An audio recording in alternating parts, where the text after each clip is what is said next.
हमारे पास हमारे ये जो है लोटा, जो हमारे जीवन रूपी लोटा है, बर्तन है, उसमें गलत चीजें भी भर गई है। इसमें क्रोध भरा हुआ है, लोभ भरा हुआ है, ईर्ष्या है, द्वेष है, डाह है ना, मद है, मत्सर है, ये सभी कुसंस्कार है हमारे, ये भरा हुआ है, आप देखोगे इसी के अंदर है। लेकिन सवेरे चिंतन करना, ये हम नहीं है। क्या है हम? पवित्र आत्मा। क्या है हम? पवित्र आत्मा। हम शांत रहने वाला अस्थिर आत्मा। हम लोग तो ये क्या है, सुख में फूल के कुप्पा हो जाते हैं, जरा सा कोई भोग करके सीना निकाल दिया, हवा तो कुचुक के कहीं पता नहीं चलता है।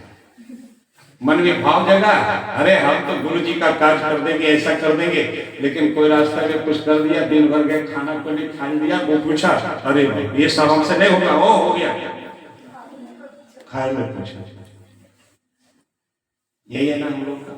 किसी काम को शुरू करते हैं लेकिन पूरा तक नहीं पहुंचा पाते, क्योंकि बीच में बहुत सारे विघ्न बाधे होते हैं, उससे हम प्रभावित होते हैं। लेकिन नहीं, आत्मा नहीं प्रभावित होती है, वह सदैव अस्थिर है। चाहे सामने पहाड़ हो, सिंह की, लेकिन वो तो अपने लक्ष्य की ओर बढ़ने वाला अस्थिर आत्मा। वो दुख से और सुख से प्रभावित नहीं होता। दुख और सुख से प्रभावित आपका शरीर होता है, मन होता है, लेकिन हम मन नहीं है, हम तो आत्मचिंतन आत्मा है। ये सभी चिंतन करता है। मैं दुनिया का शक्तिशाली है ना प्राणी में, सर्वशक्तिशाली, मुझसे कोई ज्यादा शक्तिशाली नहीं है। यह आत्मचिंतन करना है ना। हम तो रोज दिन भर में हम 100 बार मरते हैं हम लोग। है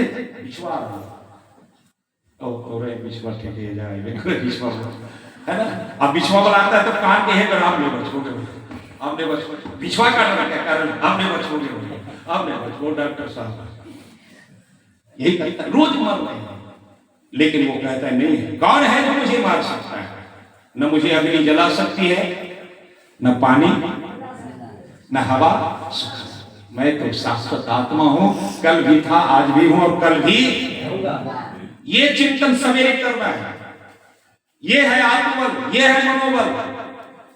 आदमी कहता है बंदूक हाथ में लिए हुए, बिल्कुल घोड़े पे हाथ है और कह रहा है रुक जाओ मारे, कहा मार, तुम्हें है इतना हिम्मत क्या? और उसकी तरफ बढ़ता चला जा रहा है। ये सीना तान के तुम मार सकते मुझको, मारो।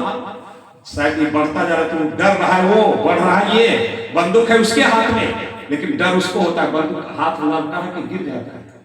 ये है आत्मबल। लेकिन हम उसके बारे में चिंतन कभी कर पाएंगे नहीं।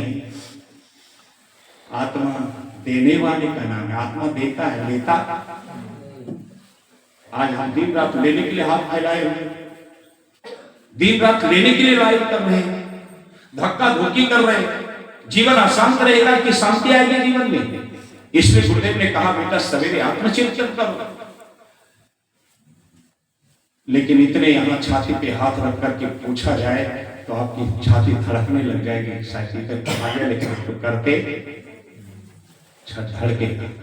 हाँ, बोलने के लिए कहा जाएगा तो कहेंगे कि हम लोग बोलते हैं, क्या बोल देंगे कि हम सब कुछ करते हैं।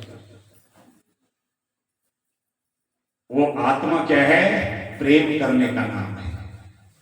सबसे हमारे भैया गीत गाते हैं, मुझ में हो, तुझ में हो, सब में हो समाया, सबसे कर लो प्रेम, जगत में कोई नहीं। लेकिन भाई से नफरत है, पत्नी से नफरत है, अपनों से नफरत है। और तो और कि गायत्री परिवार में जुड़ जाने के बाद गायत्री परिवार में भी नफरत। इसको स्वीकार करते हैं ना, मुड़ी वैसे कर दिया हम, है ना। तो बताओ क्या हम गुरु का काम करें? क्या है गुरु की कृपा हमारी?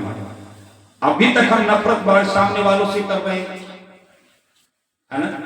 बुद्ध के सामने किसी ने गया, वो आया तो सितुआ पर आए बुद्ध भगवान, तो सितुआ पर एक नटखट लड़का मिल गया, थैला पत्थर लिया, पिछवा से मारते जाए और उनको अपशब्द बोलता जा रहा था, गाली देता जा रहा था। बुद्ध ने मुस्कुराते हुए चले जा रहे थे, कोई प्रतिक्रिया नहीं कर रहे थे। अब जब आने का हुआ डॉक्टर साहब के घर तक आने वाले मोड़ से बाढ़े तो लगा कि वजह बहुत सारे हमारे भगत लोग हैं, तो उन्होंने एक जगह रुक गए, कहा बेटा जितना गाली देना है, जितना तुमको कचरा फेंकना है यही फेंक दे। आगे क्या है ना, आगे हमारे लोग मिलेंगे, हम तो कुछ नहीं करेंगे, लेकिन हो सकता है तुम्हारे साथ दुर्व्यवहार हो जाए, इसलिए तुम यही जो करना है, यही जो करना है। हमारे पूज्य गुरुदेव के विषय में आप लोगों ने पढ़ा होगा, देखा होगा, तो उनके ऊपर चाकू चलाने के लिए लोगों ने आए थे।